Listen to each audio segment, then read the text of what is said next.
So I'm mostly taking this from a kind of like sensibilities perspective, like the more so kind of the core, I don't know, beliefs of generations and that sort of thing.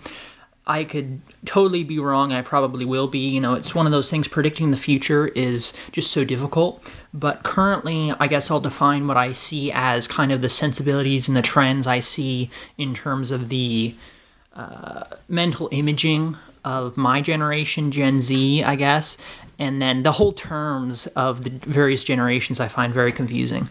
But and then from there, I'll kind of say what I think kind of caused what is Gen Z's kind of mental imaging of the world and perspective on the world, and how that may affect the world going forward and may affect the way the next generation pans out. And it's just something I find very fascinating because, I'm both kind of worried, but I'm also a bit optimistic at the same time.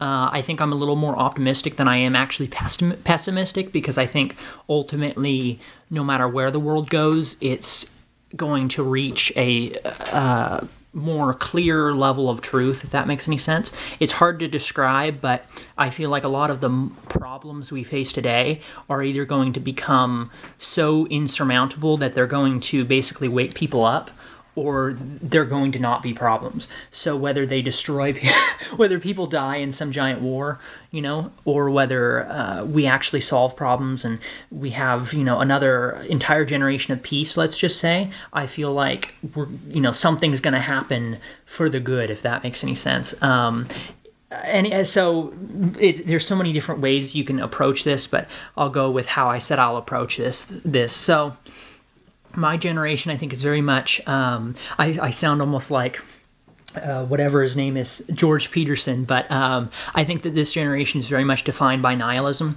and kind of a very pessimistic outlook. And from that, I think that that's a big part as to why we see identity politics. And I think ultimately we're scared, Gen Z.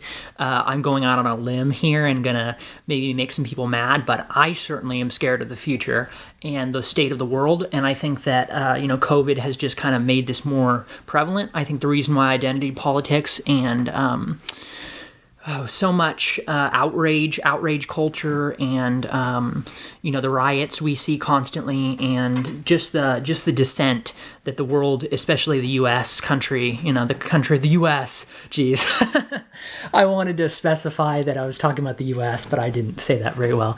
I think that's especially, in particular the U.S. That's all I can really say for. But kind of I've looked into China a little bit, and the whole, I think it's called the lying down movement. Where people literally are, some people literally for protest are not leaving their apartments and are literally lying on the ground, not doing anything, and taking a vow of kind of not interacting with the system because of how broken it is, but on a more widespread, not just a kind of a protesting side, but on a widespread generational basis, China is seeing, from what I've heard, I obviously take this with a major grain of salt. I don't know what the hell I'm talking about, but based on a few videos I've seen and like an article, however much is that's worth, from the U.S.'s perspective, some American white folks have said that in China we're seeing similar but much stronger downfalls of kind of societal collapse, to the point that people are so upset with the system and think that they can't change it so much, just like over here, that people are literally quitting their jobs and cutting back on just kind of what their lives are, cutting down the standard of living and such, because it's so hard to maintain the standard of living. The better idea for a lot of people there, and we're kind of seeing this here, is to just kind of find a way out, whether that means that the quality of life in terms of economically goes down or not. And I think that that's both good and bad, because in the U.S. I feel like we're seeing that to an extent as well, with people rooming together more, and people living with their parents for longer, moving out later, getting married later, having kids less, and if they do, at a much later age. I think all of this is not just a sign that not just a sign that the economy is bad and that this generation isn't very well prepared for the future. I think it's also just as much an opportunity. It's bad. I would have rather have had it the other way around. I would have rather have had the economy of 40 years ago. But I think it's also not necessarily a bad thing whatsoever, because it can spur people to kind of look at life differently and to take more appreciation for what they have.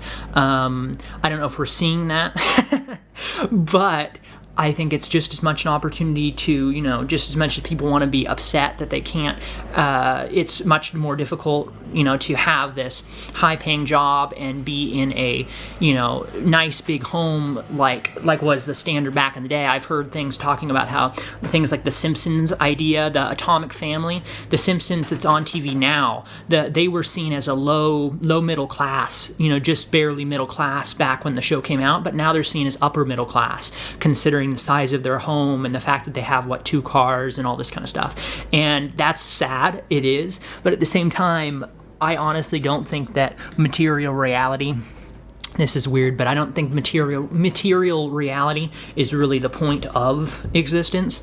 So the harder standard that the standards being higher, it being harder to reach those normal standards of living and those things being put on kind of a pedestal, both kind of sucks because the quality of life goes down, but the quality of life doesn't have to be, right? The quality of life that you see in statistics, it's kind of like, involving like national income and things like that, when we focus on that, we see that things are going down and happiness isn't going up per se, but other countries, smaller countries, things in like an example I'm giving is that in countries that are Scandinavian countries and things like Sweden or whatever, instead of focusing so much in their government quotas and such, and looking at specific types of how much money people are making and all those kinds of things. There's that, but there's also analysis on happiness per citizen. And although it may sound kind of corny, I feel like that's something that the U.S. needs to focus more on, not just in terms of the government asking people, are you happy, but in terms of people asking themselves that and asking and having a switch to, because these things don't seem to be changing. I can't imagine, with the population rising as it is, immigration being as big as it is, and the problems with kind of late stage capitalism, I can't see the economy ever going back to being as good as it was back in the day. So with that, I feel like it's inevitable that you kind of either gotta lie down and just accept it, or you have to change your view entirely and kind of really ask yourself what matters to you. And I feel like we're seeing that, just not to the degree that we should, but that's an idea of what the future could hold. The more optimistic side, I feel like, is that the pessimistic, very nihilistic generation that is the generation we're in, I believe, for me, that's how I view this generation, is both in a very difficult position with the economy and with kind of this is a whole nother thing, I don't know if I have time to get into, but a whole nother aspect is kind of the de-religifying, what would you call it, secularizing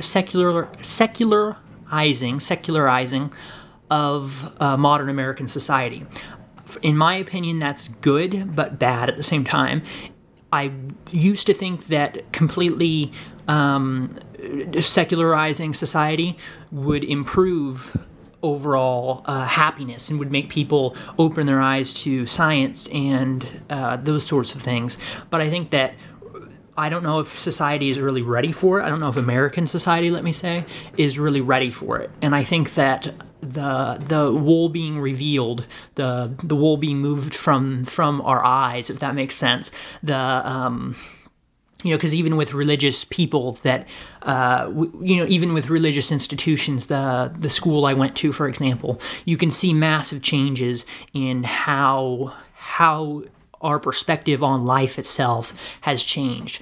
Even amongst my friends, or people, not really friends, but colleagues, people I knew that are religious, there's an entirely different, I guess, standard of looking at things. And that's the thing where I me saying this, somebody might wonder, hey, how is this relevant? It is, though, because, the way that you view reality and the way that you look at morals and, just what life is for changes if you're religious or not religious. I mean, very obviously, if you're religious, you're going to have a different idea of what you're here for. And, the idea in my mind is that people would all be on the same page and everything would be much clearer, and there'd be a much greater pursuit in America towards science, and science would be put in the forefront and would be taught to kids at a much higher rate and such, because we're more secular. But that hasn't really seemed to have happened. From my perspective, it seems like people have replaced their beliefs that they used to have, these in my mind outdated archaic belief structures, with new belief structures, ones that are fabricated by corporations, things that the state wants to push through media and control to try and replace that absent whole. And some people, their god is consumerism. Some people, their god is how do you put that? Not purely consumerism, but more so kind of the pursuit itself, the grind. There you go, the grind. You're a mega Chad. My God is the grind. And other people, it's more nihilism itself. For other people, it's science, but it's more so just kind of the feeling of being superior to people. Other people, it really is science, but they don't seem to have. For me, for a long time, and still to an extent now, but I'm kind of getting out of that. But a big thing, too, is that I don't think we've really gotten to the point as society, as a society, where completely removing any kind of ideology like that, a shared ideology that the country used to have, removing that, I don't think we're to the point that everyday Americans can really accept that very well. And I think that's why we do that. And people that do accept, people that don't go in different directions and fill their life with things to give them a false sense of hope, either have no hope or they give themselves a false sense of hope. There seems to not really be a good middle ground where people are able to find meaning in, because I don't have an answer for you either. I don't know how, it's very difficult to find meaning when you accept that meaning is completely subjective.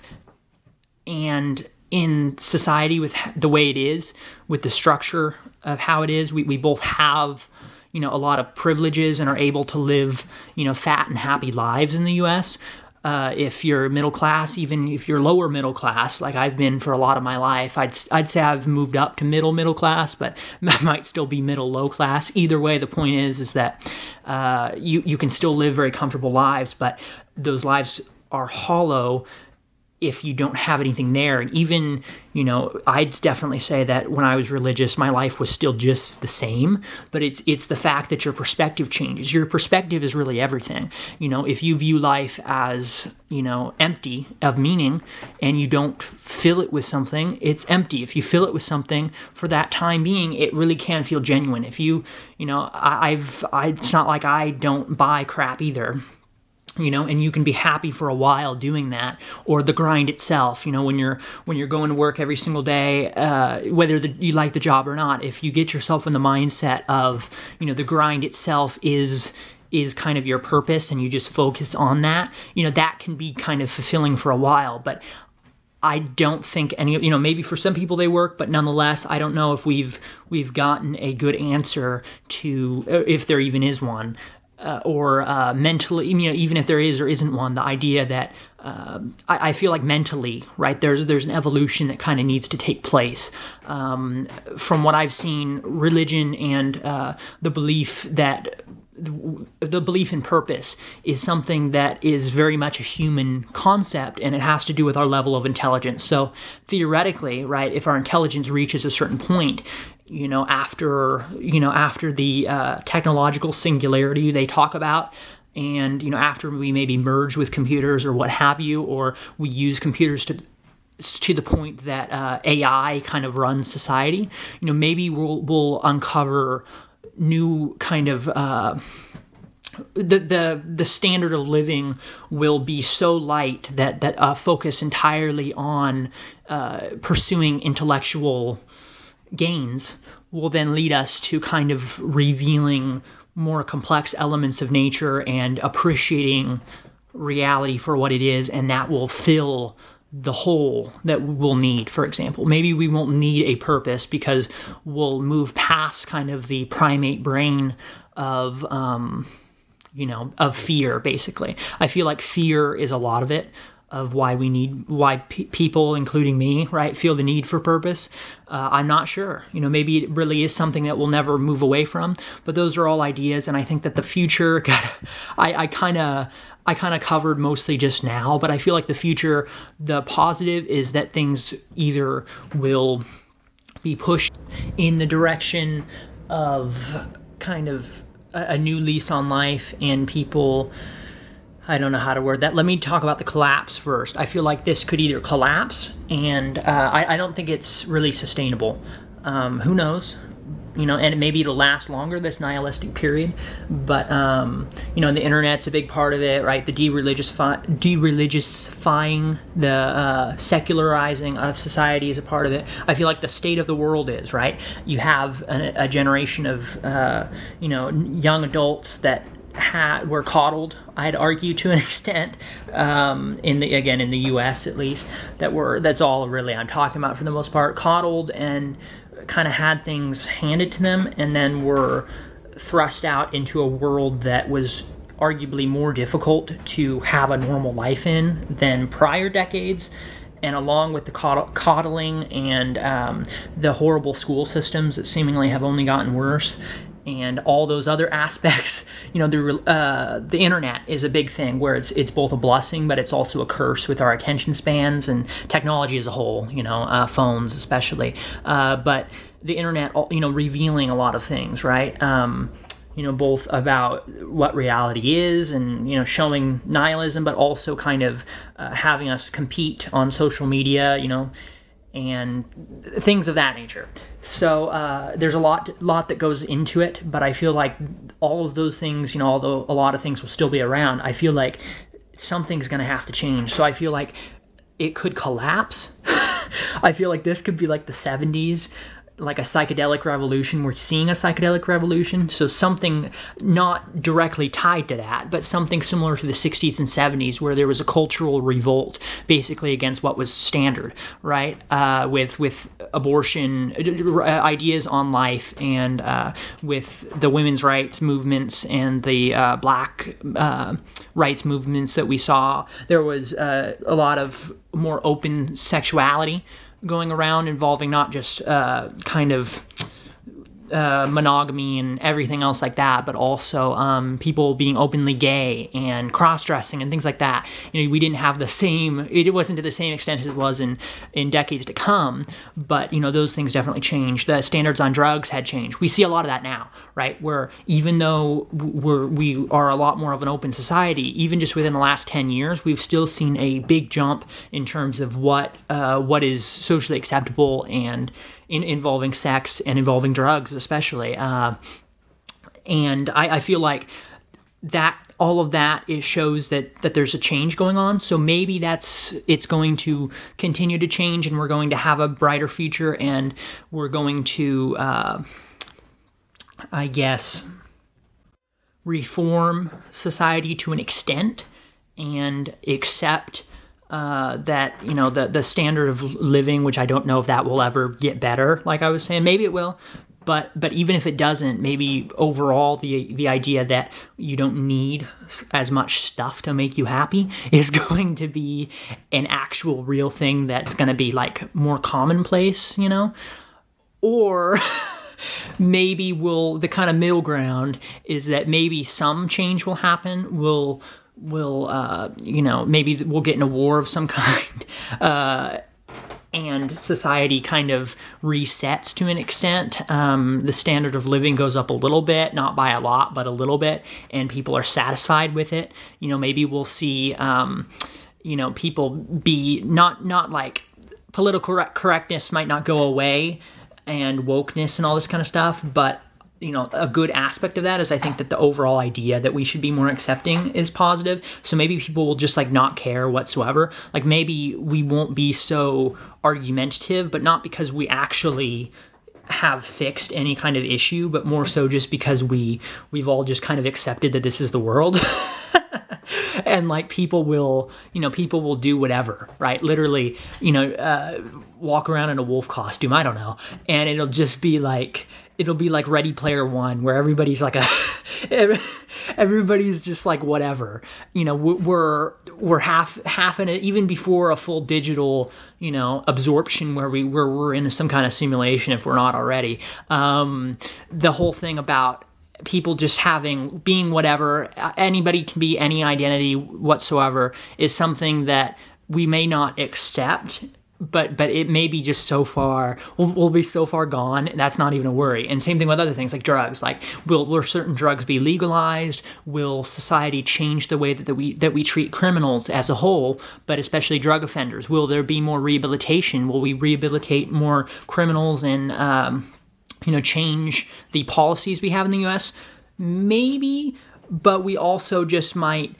That's like the positive outlook, in my opinion. But then the more middle ground, kind of slightly pessimistic thing is that, like, maybe we just won't care anymore. It'll just be kind of like the standard, the way that things are, and the police system will be so bad that we'll be like, oh well, if you get caught, it's a big deal, but who really cares, because nobody gets caught.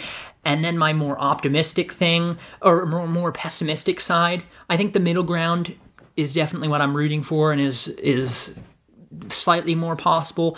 But 40% of me still thinks that the most optimistic one I'm not really for, but 40% of me, slightly less than half of me, thinks that the worst route is going to be the outcome. But at the same time, I still think that there's a positive to it, and that's that we won't just be satisfied with the way things are. Things will get significantly worse, like way significantly worse, but we'll just literally, the whole next generation won't care whatsoever. It'll be the idea that, we're kind of almost in a, what would you call it? It's like post-irony, where...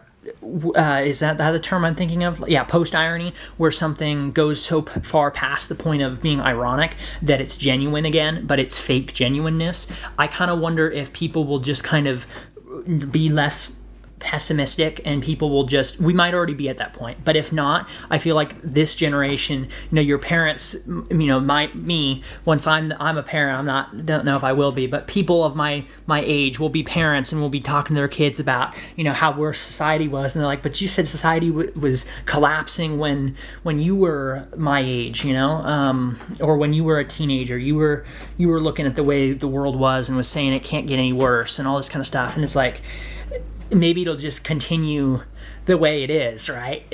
We'll maintain the status quo, except I can't see the actual nihilism continuing necessarily. Maybe it will. Maybe that's an even worse outcome.